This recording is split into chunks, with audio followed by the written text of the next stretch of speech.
संपूर्ण रामायण कथा भाग 50। अरण्यकांत दंडक वन में विराधवाद। सीता और लक्ष्मण के साथ राम ने दंडक वन में प्रवेश किया। वहां पर उन्हें ऋषि मुनियों के अनेक आश्रम दृष्टिगत हुए। वह क्षेत्र अत्यंत मनोरम था। वहां पर बड़ी बड़ी यज्ञशालाएं थी तथा हवन सामग्री भी प्रचुर मात्रा में उपलब्ध था। उन आश्रमों में तेजस्वी ऋषि मुनि अपनी आध्यात्मिक साधना में लिप्त रहा करते थे। वीर तपस्वियों के वेश में राम लक्ष्मण को देखकर वे समस्त ऋषि मुनि अत्यंत प्रसन्न हुए। राम, सीता और सीता का समुचित सत्कार करने के पश्चात वे बोले, हे राघव, यद्यपि आप वन में हैं किंतु हमारे लिए आप ही राजा हैं। हम वनवासियों की रक्षा करना आपका परम कर्तव्य है। आत्मचिंतन में व्यस्त रहने वाले यहाँ के निवासी तपस्वियों को दुष्ट राक्षस निर्विघ्न रूप से ईश्वर आराधना नहीं करने देते। वे उनकी तपस्या में विघ्न तो डालते ही हैं, साथ ही साथ निरपराध तपस्वियों की हत्या भी कर डालते हैं। इसलिए हम आपसे आग्रह करते हैं कि हे रघुनंदन, आप उनसे हमारी रक्षा करें। रामचंद्र ने उन्हें आश्वस्त किया कि वे शीघ्र ही इन राक्षसों का विनाश कर इस क्षेत्र को निरापद कर देंगे। वहां से उन्होंने महावन में प्रवेश किया, जहां नाना प्रकार के हिंसक पशु और नरभक्षक राक्षस निवास करते थे। ये नरभक्षक राक्षस ही तपस्वियों को कष्ट दिया करते थे। कुछ ही दूर जाने के बाद बाघंबर धारण किए हुए एक पर्वताकार राक्षस दृष्टिगत हुआ। वह राक्षस हाथी के समान चिन्हारता हुआ सीता पर झपका। उसने सीता को उठा लिया और कुछ दूर जाकर खड़ा हो गया। उसने राम और लक्ष्मण को संबोधित करते हुए कहा, तुम धनुष बाण लेकर दंडक वन में घुस आई हो। ऐसा प्रतीत होता है कि तुम्हारी मृत्यु निकट आ गई है। तुम दोनों कौन हो? क्या तुमने मेरा नाम नहीं सुना? मैं प्रतिदिन ऋषियों का मांस खाकर अपनी क्षुधा शांत करने वाला विराट हूँ। तुम्हारी मृत्यु ही तुम्हें यहाँ ले आई है। मैं तुम दोनों का अभी रक्तपान करके इस सुंदर स्त्री को अपनी पत्नी बनाऊंगा। उसके दम्भयुक्त वचनों को सुनकर राम लक्ष्मण से बोले, भैया, विराट के चंगुल में फंसकर सीता अत्यंत भयभीत एवं दुखी हो रही है। मेरे लिए यह बड़ी लज्जाजनक बात है कि कोई अन्य व्यक्ति उसका स्पर्श करे। पिताजी की मृत्यु तथा अपने राज्य के अपहरण से मुझे इतना दुख नहीं हुआ जितना आज भयभीत सीता को देखकर हो रहा है। मुझे ये भी नहीं सूझ रहा है कि इस दुष्ट से सीता की कैसे रक्षा करूं। राम को इस प्रकार दीन वचन कहते सुनकर लक्ष्मण ने क्रुद्ध होकर कहा, भैया, आप तो महापराक्रमी हैं। आप इस प्रकार अनाथों की भांति क्यों बात कर रहे हैं? मैं अभी इस दुष्ट राक्षस का संहार करता हूँ। फिर विराट से बोले, रे दुष्ट, अपनी मृत्यु के पूर्व तू हमें अपना परिचय दे और अपने कुल का नाम बता। विराट ने हंसते हुए कहा, यदि तुम मेरा परिचय जानना ही चाहते हो तो सुनो। मैं जय राक्षस का पुत्र हूँ। मेरी माता का नाम शत्रदा है। मुझे ब्रह्मा जी से यह वर प्राप्त है कि किसी भी प्रकार का अस्त्र शस्त्र न तो मेरी हत्या ही कर सकती है और न ही उनसे मेरे अंगों छिन्न भिन्न हो सकते हैं। यदि तुम इस स्त्री को मेरे पास छोड़कर चले जाओगे तो मैं तुम्हें वचन देता हूँ कि मैं तुम्हें नहीं मारूंगा। विराट के वचनों से क्रोधित राम ने उसे तत्काल तीक्ष्ण बाणों से बेधना आरंभ कर दिया। राम के बाण विराट के शरीर को छेद कर रक्तरंजित हो पृथ्वी पर गिरने लगे। इस प्रकार जब घायल होकर विराट त्रिशूल ले राम और लक्ष्मण पर झपटा तो दोनों भाइयों ने उस पर अग्निबाणों की वर्षा आरंभ कर दी, किंतु विराट पर उनका कुछ भी प्रभाव नहीं पड़ा। वे केवल उसके त्रिशूल को ही काट सके। फिर जब भयंकर तलवारों से दोनों भाइयों ने उस पर आक्रमण किया तो वह सीता को छोड़ राम और लक्ष्मण को दोनों भुजाओं में पकड़कर आकाशमार्ग से उड़ चला। राम ने लक्ष्मण से कहा, भाई, हमें जिस ओर यह राक्षस ले जा रहा है, बिना विरोध के हमें उधर ही चले जाना चाहिए। यही हमारे लिए उचित है। विराट द्वारा राम लक्ष्मण को ले जाते देख सीता विलाप करके कहने लगी, हे राक्षस राज, इन दोनों भाइयों को छोड़ दो। मैं तुमसे प्रार्थना करती हूँ। सीता के आर्तनाद करने पर क्रोधित होकर दोनों भाइयों ने विराट की एक एक बांह मरोड़कर तोड़ डाली। वह मूर्छित होकर पृथ्वी पर गिर पड़ा। लक्ष्मण उसे सचेत कर करके बार बार उठाकर पटकने लगे। वह घायल होकर चीत्कार करने लगा। तभी राम बोले, लक्ष्मण, वरदान के कारण ये दुष्ट मर नहीं सकता, इसलिए यही उचित है कि हमें भूमि में गड्ढा खोदकर इसे बहुत गहराई में गाड़ देना चाहिए। लक्ष्मण गड्ढा खोदने लगे और राम विराट की गर्दन पर पैर रखकर खड़े हो गए। तब विराट बोला, प्रभु, वास्तव में मैं तुम्बुरु नाम गंधर्व हूँ। कुबेर ने मुझे राक्षस होने का शाप दिया था। मैं शाप के कारण राक्षस हो गया था। आज आपकी कृपा से मुझे उस शाप से मुक्ति मिल रही है। राम और लक्ष्मण ने उसे उठाकर गड्ढे में डाल दिया और गड्ढे को पत्थर आदि से पाट किया। सारा वन प्रांत उसके आर्तनाद से गूंज उठा। संपूर्ण रामायण कथा भाग 51। महर्षि शरभन। भयंकर बलशाली विराट राक्षस का वध करने के पश्चात राम, सीता और लक्ष्मण महर्षि शरभन के आश्रम में पहुंचे। महर्षि शरभंग अत्यंत वृद्ध थे। उनका शरीर जर्जर हो चुका था। ऐसा प्रतीत होता था कि उनका अंतकाल निकट है। सीता और लक्ष्मण सहित राम ने महर्षि के चरण स्पर्श किया और उन्हें अपना परिचय दिया। महर्षि शरभंग ने उनका सत्कार करते हुए कहा, हे राम, इस वन प्रांत में कभी कभी ही तुम जैसे अतिथि आते हैं। अपना शरीर त्याग करने के पहले मैं तुम्हारा दर्शन करना चाहता था, इसलिए तुम्हारी ही प्रतीक्षा में मैंने अब तक अपना शरीर नहीं त्यागा था। अब तुम्हारे दर्शन हो गए, इसलिए मैं इस नश्वर एवं जर्जर शरीर का परित्याग कर ब्रह्मलोक में जाऊंगा। मेरे शरीर त्याग करने के बाद तुम इस वन में निवास करने वाले महामुनि सुतीक्ष्ण के पास चले जाना, वे ही तुम्हारा कल्याण करेंगे। इतना कहकर महर्षि ने विधिवत अग्नि की स्थापना करके उसे प्रज्वलित किया और घी की आहुति देकर मंत्रोच्चार करते हुए स्वयं अपने शरीर को अग्नि को समर्पित करके ब्रह्मलोक को गमन किया। महामुनि शरभंग के ब्रह्मलोक गमन के पश्चात आश्रम की निकटवर्ती कुटियाओं में निवास करने वाले ऋषि मुनियों ने वहां आकर रामचंद्र से प्रार्थना की, हे राघव, क्षत्रिय नरेश होने के नाते हम लोगों की रक्षा करना आपका कर्तव्य है। जो हमारी रक्षा करता है उसे भी हमारी तपस्या के चौथाई भाग का फल प्राप्त होता है। किंतु दुख की बात यह है कि आप जैसे धर्मात्मा राजाओं के होते हुए भी राक्षसजन हमें अनाथों की तरह सताते हैं और हमारी हत्या तक कर देते हैं। इन राक्षसों ने पंपा नदी और मंदाकिनी नदियों के क्षेत्रों तथा चित्रकूट पर्वत में भयानक उपद्रव मचा रखा है। उनके उपद्रव के कारण तपस्वियों के लिए तपस्या करना ही नहीं, जीना भी दूभर हो गया है। ये समाधिस्थ तपस्वियों को मृत्यु के मुख में पहुंचा देते हैं। इसीलिए हम आपकी शरण में आए हैं। आप इस असह्य कष्ट और अपमान से हमारी रक्षा करें और हमें निर्भय होकर तप करने का अवसर दें। राम बोले, हे ऋषि मुनियों, आपके कष्टों के विषय में सुनकर मैं अत्यंत व्यथित हुआ हूँ। पिता की आज्ञा से अभी मुझे 14 वर्ष पर्यंत इन वनों में निवास करना है। आप लोगों के रक्षार्थ मैं इस अवधि में राक्षसों का चुन चुनकर नाश करना चाहता हूँ। आप सबके समक्ष मैं प्रतिज्ञा करता हूँ कि अपने भुजबल से मैं पृथ्वी के समस्त ऋषि द्रोही राक्षसों को समाप्त कर दूंगा। आप लोग मुझे आशीर्वाद दें ताकि मैं इस उद्देश्य में सफल हो सकूं। इस प्रकार से उन्हें धैर्य बंधा और राक्षसों के विनाश की प्रतिज्ञा कर रामचंद्र सीता और लक्ष्मण के साथ मुनि सुतीक्ष्ण के आश्रम में आए। उन्होंने अत्यंत वृद्ध महात्मा सुतीक्ष्ण के चरण स्पर्श किए और उन्हें अपना परिचय दिया। राम का परिचय पाकर महर्षि अत्यंत प्रसन्न हुए। उन्होंने तीनों को समुचित आसन दिया, उनका कुशलक्षेम पूछा तथा फलादि से उनका सत्कार किया। वार्तालाप करते करते सूर्यास्त की बेला आ पहुंची, तब उन सबने एक साथ बैठकर संध्या उपासना की और रात्रि विश्राम भी उनके आश्रम में ही किया। प्रातः काल राम बोले, हे मुनिवर, हमारे हृदय में दंडक वन में निवास करने वाले ऋषि मुनियों के दर्शन करने की उत्कृष्ट अभिलाषा है।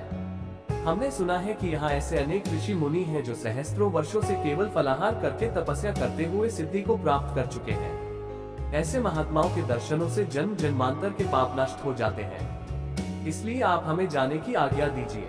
महर्षि सुतीक्ष्ण ने आशीर्वाद देकर प्रेम पूर्वक उन्हें विदा करते हुए कहा, हे राम, तुम्हारा मार्ग मंगलमय हो। वास्तव में यहाँ के तपस्वी असीम ज्ञान और भक्ति के भंडार हैं। तुम अवश्य उनके दर्शन करो। इस वन का वातावरण भी तुम्हारे सर्वथा अनुकूल है। इसमें तुम लोग भ्रमण करके अपने वनवास काल को सार्थक करो। संपूर्ण रामायण कथा भाग 52। सीता की शंका। मार्ग में सीता ने रामचंद्र से कहा, आर्यपुत्र, यद्यपि आप महान पुरुष हैं, किंतु सूक्ष्म रूप से विचार करने पर मुझे प्रतीत होता है कि अधर्म में प्रवृत्त हो हैं। हे नाथ, इस संसार में कामजनित 3 दोष ऐसे हैं जिनका उन्हें परित्याग करना चाहिए। पहला कामजनित दोष है मिथ्या भाषण, जो आपने न तो कभी किया है और न ही कभी करेंगे। दूसरा कामजनित दोष है परस्त्री गमन। आप एक पत्नी वृद्धारी और महान सदाचारी हैं, अतः ये कार्य भी आपके लिए असंभव है। तीसरा कामजनित दोष है बिना वैरभाव के ही दूसरों के प्रति क्रूरतापूर्ण व्यवहार। ये तीसरा दोष अर्थात क्रूरतापूर्ण व्यवहार ही आपके समक्ष उपस्थित है और आप इसे करने जा रहे हैं। आपने इन तपस्वियों के समक्ष राक्षसों को समूल नष्ट कर डालने की जो प्रतिज्ञा की है, उसी में मुझे दोष दृष्टिगत हो रहा है। आपके लक्ष्मण के साथ धनुष धारण कर इस वन में प्रवेश करने के कार्य को मैं कल्याणकारी नहीं समझती। मुझे यह उचित नहीं लगता कि जिन राक्षसों ने आपको किसी प्रकार की क्षति नहीं पहुंचाई है, उनकी हत्या करके आप व्यर्थ ही अपने हाथों को रक्त रंजित करें। मेरे दृष्टि में यह अनुचित और दोषपूर्ण कृत्य है। महाबाहो, पूर्व काल में किसी पवित्र वन में ईश्वर की आराधना में तल्लीन रहने वाले एक सत्यवादी एवं पवित्र ऋषि निवास करते थे। उनकी कठोर तपस्या से इंद्र भयभीत हो गए और उनकी तपस्या को भंग करना चाहा। एक दिन योद्धा का रूप धारण कर इंद्र ऋषि के आश्रम में पहुंचे और विनयपूर्वक अपना खड्ग उस ऋषि के पास धरोहर के रूप में रख दिया। ऋषि ने उस खड्ग को लेकर अपनी कमर में बांध लिया जिससे वह खो न जाए। कमर में बंधे खड्ग के प्रभाव से उनकी प्रवृत्ति में रौद्रता आने लगी। परिणाम स्वरूप वे तपस्या कम और रौद्र कर्म अधिक करने लगे। हे स्वामी, शस्त्र और अग्नि की संगति एक सा प्रभाव दिखाने वाली होती है। आपकी यह भीषण प्रतिज्ञा और आप दोनों भाइयों का निरंतर धनुष उठाए फिरना आप लोगों के लिए कल्याणकारी नहीं है। आपको उन निर्दोष राक्षसों की हत्या नहीं करनी चाहिए जिनका आपके प्रति कोई बैर भाव नहीं है। बिना शत्रुता के किसी की हत्या करना लोक में निंदा का कारण भी बनती है। हे नाथ, आप ही सोचिए, कहाँ वन का शांत तपस्वी अहिंसा में जीवन और कहाँ शस्त्र संचालन, कहाँ तपस्या और कहाँ निरीह प्राणियों की हत्या। ये परस्पर विरोधी बातें हैं। आपने वन में आकर तपस्वी का जीवन अपनाया है, इसलिए उसी का पालन कीजिए। सनातन नियम यही है कि बुद्धिमान लोग कष्ट सहकर भी अपने धर्म की साधना करते हैं। मैं नारी सुलभ चपलता के कारण ही मैं आपको धर्म का यह उपदेश दे रही हूँ, अन्यथा किसमें सामर्थ्य है जो आपको धर्म का उपदेश दे। सीता के वचनों को सुनकर राम बोले, सीते, जो कुछ तुमने कहा है वह सर्वथा उचित है। मेरे कल्याण की दृष्टि से ही तुमने यह बात कही है, किंतु हम लोगों के धनुष धारण करने का एकमात्र प्रयोजन आर्यों की रक्षा करना है। यहाँ निवास करने वाले ऋषि मुनि और तपस्वी राक्षसों के कारण अत्यंत दुखी हैं। वे उनसे अपनी रक्षा चाहते हैं और इसके लिए उन्होंने शरणागत होकर मुझसे प्रार्थना की है। उनकी रक्षा के लिए ही मैंने प्रतिज्ञा भी की है। क्षत्रिय का धर्म ही असहाय और दुखियों की रक्षा करना है। ऋषि मुनि और ब्राह्मणों की सेवा तो मेरा कर्तव्य है, फिर मैं तो उन्हें वचन भी दे चुका हूँ। क्या तुम्हारे विचार से यह उचित है कि मैं उस प्रतिज्ञा को भंग कर दूं? तुम ये कदापि नहीं चाहोगी कि मैं प्रतिज्ञा भंग करके झूठा कहलाऊं, क्योंकि तुम जानती हो कि सत्य मुझे प्राणों से भी प्रिय है और अपनी प्रतिज्ञा का पालन करने के लिए तुम्हारा और लक्ष्मण का परित्याग भी कर सकता हूँ। मैं अपने प्राण का त्याग कर सकता हूँ, किंतु अपनी प्रतिज्ञा को मिथ्या सिद्ध नहीं होने दे सकता। फिर भी जो कुछ तुमने कहा उससे मैं बहुत प्रसन्न हूँ। इसके पश्चात उन लोगों ने अगस्त्य मुनि के दर्शन के लिए प्रस्थान किया, किंतु उन्हें उनके आश्रम का पता नहीं चल पाया। अनेक ऋषि मुनियों के दर्शन करते तथा वनों में भ्रमण करते हुए 10 वर्ष व्यतीत हो गए। इस अवधि में उन्होंने अलग अलग स्थानों में 1-2 वर्ष तक कुटिया बनाकर निवास किया। साथ ही साथ अगस्त्य मुनि के आश्रम की भी खोज करते रहे, परंतु अनेक प्रयत्न करने पर भी उनका आश्रम न पा सके। अंततः वे पुनः सुतीक्ष्ण मुनि के आश्रम में आए और बोले, हे महर्षि, मैं विगत 10 वर्ष से वन में भटककर महर्षि अगस्त्य के आश्रम की खोज कर रहा हूँ, किंतु अभी तक उनके दर्शनों का लाभ प्राप्त नहीं कर सका हूँ। उनके दर्शनों की मुझे तीव्र लालसा है, इसलिए कृपा करके आप उनके आश्रम में पहुँचने के लिए मार्ग बताइए। मुनिराज सुतीक्ष्ण ने कहा, हे राम, तुम दक्षिण दिशा में 16 कोस जाओ। वहाँ तुम्हें एक विशाल पिप्पली वन दृष्टिगत होगा। उस पिप्पली वन के वृक्ष प्रत्येक ऋतु में खिलने वाले सुगंध युक्त रंग बिरंगे फूलों से लदे वृक्ष मिलेंगे।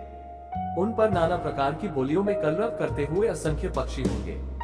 अनेक प्रकार के हंसों, बकों, कारणदेवों आदि से युक्त सरोवर भी दिखाई देंगे। उसी वन में महात्मा अगस्त्य के भाई का आश्रम है, जो वहाँ ईश्वर साधना में तल्लीन रहते हैं। कुछ दिन उनके आश्रम में रहकर विश्राम करें। जब तुम्हारी मार्ग की क्लांति मिट जाए तो वहाँ से दक्षिण दिशा की ओर वन के किनारे चलना। वहाँ से 4 कोस की दूरी पर महर्षि अगस्त्य का शांत मनोरम आश्रम है, जिसके दर्शन मात्र से अद्वितीय शांति मिलती है। संपूर्ण रामायण कथा भाग 53 अगस्त्य का आश्रम। सुतीक्ष्ण मुनि से विदा लेकर राम, सीता और लक्ष्मण ने वहाँ से प्रस्थान किया। मार्ग में उन्होंने नीवार, जलकदम, कटहल, साखू, अशोक, तिनिश, चिरविल, महुआ, बेल, तेंदु तथा अन्य अनेक जंगली वृक्ष देखे। विचित्र वनों, मेघमाला सदृश पर्वमालाओं, सरिताओं तथा सरोवरों के नयनाभिराम दृश्यों को निरखते हुए तथा 2 दिन महर्षि अगस्त्य के भाई के आश्रम में विश्राम करने के पश्चात वे अगस्त्य मुनि के आश्रम के निकट जा पहुँचे। उस वन का वातावरण अत्यंत मनोहर था। सुंदर विशाल वृक्ष खिली हुई लताओं से शोभायमान हो रहे थे। हाथियों द्वारा तोड़े जाकर अनेक वृक्ष पृथ्वी पर पड़े थे। वानरेन वृक्षों की ऊंची ऊंची शाखाओं पर अटखेलियां कर रहे थे। पक्षियों का मधुर कलरव चहुं ओर सुनाई दे रहा था। हिंसक पशु भी हिरण आदि के साथ वैरभाव को छोड़कर कलोल कर रहे थे। उन्हें देखकर राम लक्ष्मण से बोले, हे लक्ष्मण, महर्षि अगस्त्य के आश्रम के अद्भुत प्रभाव से जन्मजात शत्रु भी एक दूसरे की हत्या करना भूलकर परस्पर स्नेह का बर्ताव कर रहे हैं। यह महर्षि के तपोबल का ही प्रभाव है।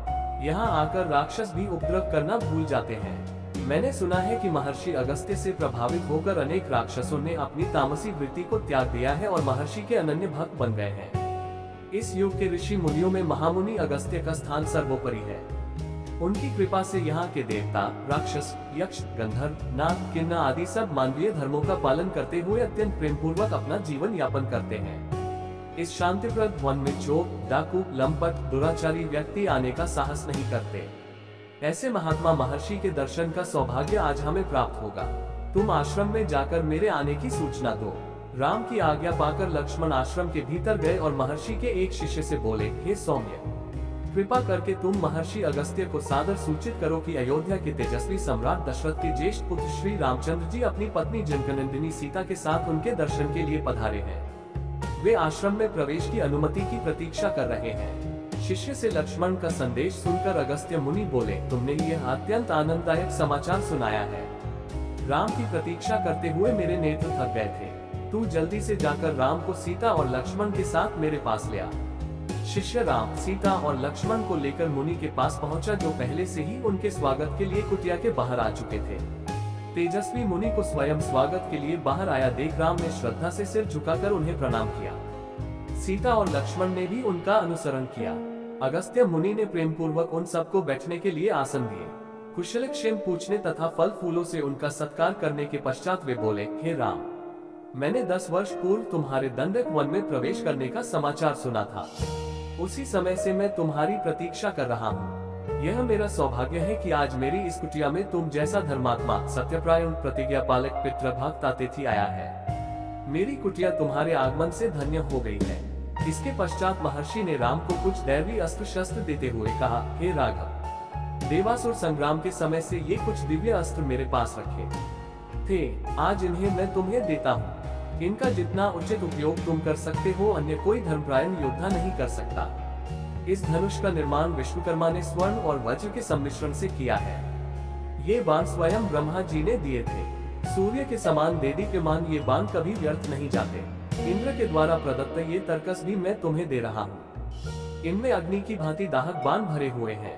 ये खड्ग कभी न टूटने वाला है, चाहे इस पर कैसा ही वार किया जाए। इन अस्त्र शस्त्रों को धारण करके तुम इंद्र की भांति अजेय हो जाओगे। इनकी सहायता से इस दंडक वन में जो राक्षस हैं, उनका नाश करो।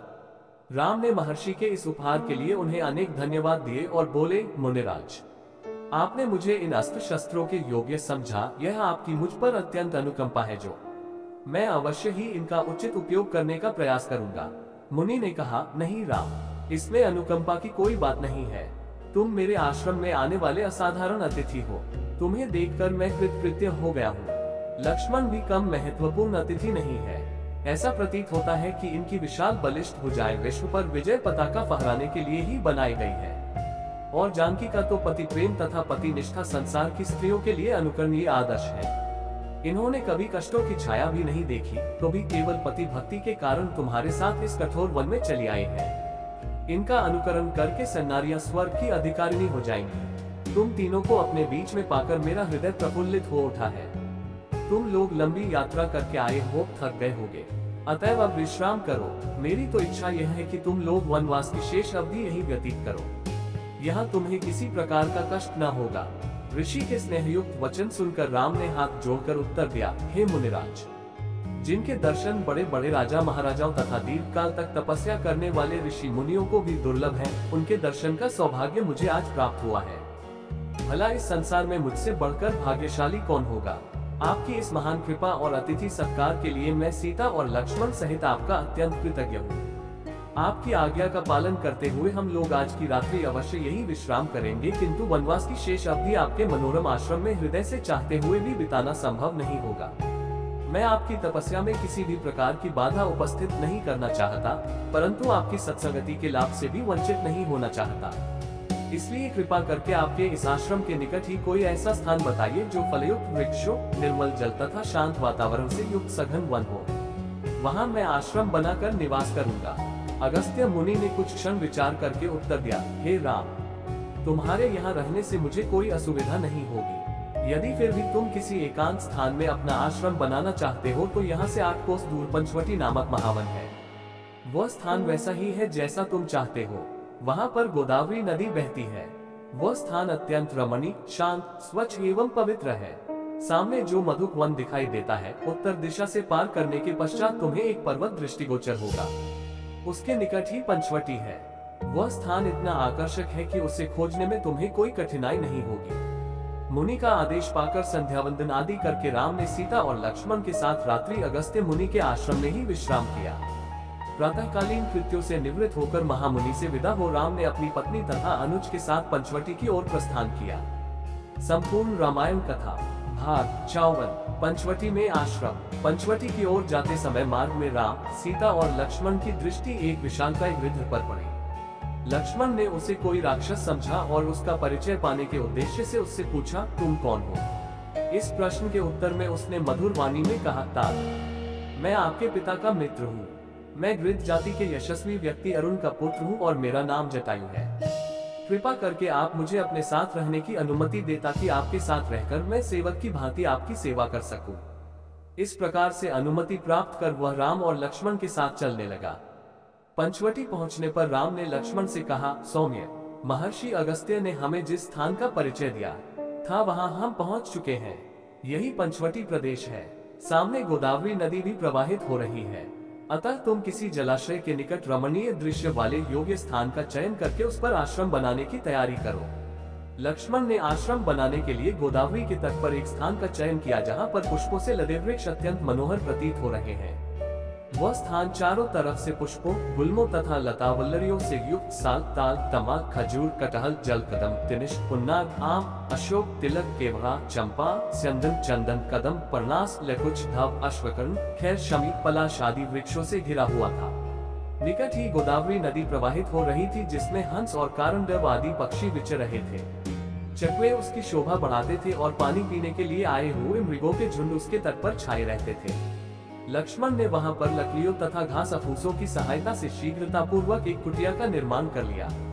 फिर उसी कुटिया के निकट उन्होंने सुंदर लता पल्लवों की सहायता से एक और कुटिया का निर्माण किया और उसमें सुंदर स्तंभों से युक्त यज्ञ वेदी बनाई। उसके बाद उन्होंने दोनों कुटियाओं को घेरते हुए चारों ओर कांटों की बाड़ लगा दी। इस प्रकार आश्रम का निर्माण कर लेने के पश्चात लक्ष्मण ने राम और सीता को बुलाकर आश्रम का निरीक्षण कराया। वे इस सुंदर आश्रम को देखकर अत्यंत प्रसन्न हुए। लक्ष्मण की सराहना करते हुए राम बोले, लक्ष्मण, तुमने तो इस दुर्गम वन में भी राजप्रासाद जैसा सुविधाजनक निवास स्थान बना दिया। तुम्हारे कारण तो मुझे वन में भी घर से अधिक सुख सुविधा प्राप्त हो रही है। फिर उन दोनों के साथ बैठकर राम ने यज्ञ कुटीर में हवन किया। वे वहां सुखपूर्वक रहने लगे और लक्ष्मण दत्चित होकर उन दोनों की सेवा करने लगे। इस प्रकार वहां पर शरद ऋतु के 2 मास सुखपूर्वक व्यतीत हो गए। अब हेमंत ऋतु का आगमन हो चुका था। एक दिन प्रातः बेला में राम सीता के साथ गोदावरी में स्नान करने के लिए जा रहे थे। लक्ष्मण उनके पीछे पीछे घड़ा उठाए चल रहे थे।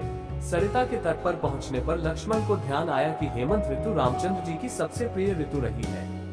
वे तट पर घड़े को रखकर बोले, भैया, ये वही हेमंत काल है जो आपको सर्वाधिक प्रिय रही है। आप इस ऋतु को वर्ष का आभूषण कहा करते थे। अब शीत अपने चरमावस्था में पहुंच चुकी है। सूर्य की किरणों का स्पर्श प्रिय लगने लगा है। पृथ्वी अन्नपूर्णा बन गई है। गोरस की नदियां बहने लगी हैं। राजा महाराजा अपनी अपनी चतुरंगिनी सेनाएं लेकर शत्रुओं को पराजित करने के लिए निकल पड़े हैं। सूर्य के दक्षिणायन हो जाने के कारण उत्तर दिशा की शोभा समाप्त हो गई है। अग्नि की उष्मा प्रिय लगने लगा है। रात्रियां हिम जैसी शीतल हो गई है। जौ और गेहूं से भरे खेतों में ओस के बिंदु मोतियों की भांति चमक रहे हैं। ओस के जल से भीगी हुई रेत पैरों को घायल कर रही है। उधर भैया भरत अयोध्या में रहते हुए भी वनवासी का जीवन व्यतीत करते हुए शीतल भूमि पर शयन करते होंगे। वे भी सब प्रकार के ऐश्वर्यों को त्याग कर आपकी भांति त्याग एवं कष्ट का जीवन व्यतीत कर रहे होंगे। हे तात, विद्वजन कहते हैं कि मनुष्य का स्वभाव उसकी माता के अनुकूल होता है, पिता के नहीं, किंतु भरत ने इस कथन को मिथ्या सिद्ध कर दिया है। उनका स्वभाव अपनी माता के क्रूर स्वभाव जैसा कदापि नहीं है। हमारे और संपूर्ण देश के दुख का कारण वास्तव में उनकी माता का क्रूर स्वभाव ही है।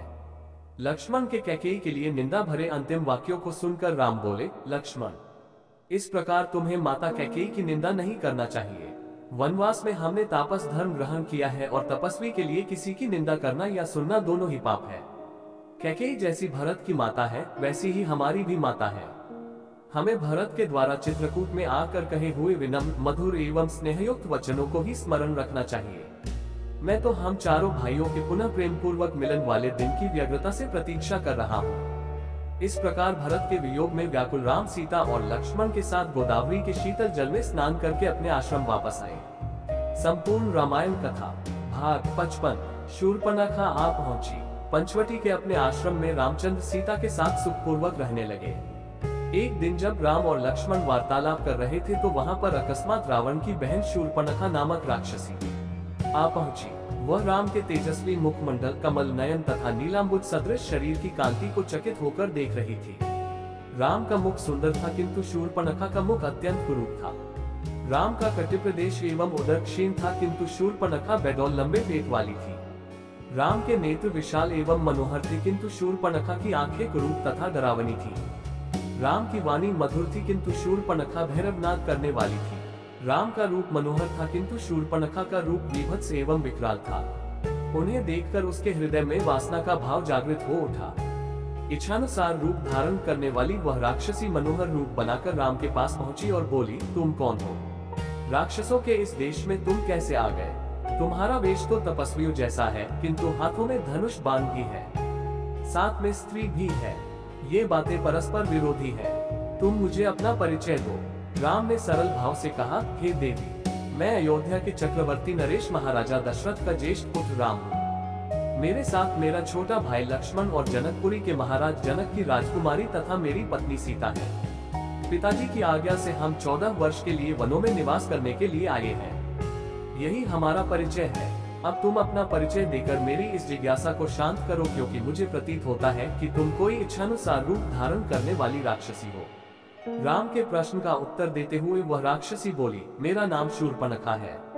मैं लंका के नरेश परम प्रतापी महाराज रावण की बहन हूँ। समस्त संसार में विख्यात विशालकाय कुंभकर्ण और परम नीतिवान विभीषण भी मेरे भाई हैं। वे सब लंका में निवास करते हैं। पंचवटी के स्वामी अत्यंत पराक्रमी खर और दूषण भी मेरे भाई हैं। संसार में शायद ही कोई वीर ऐसा होगा जो इन दोनों भाइयों के साथ समरभूमि में युद्ध करके उन्हें पराजित कर सके।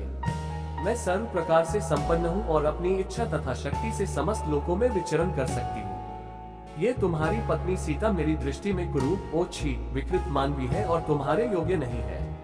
अतः तुम मेरे पति बन जाओ, मैं ही तुम्हारे अनुरूप हूँ। इस अबला सीता को लेकर तुम क्या करोगे?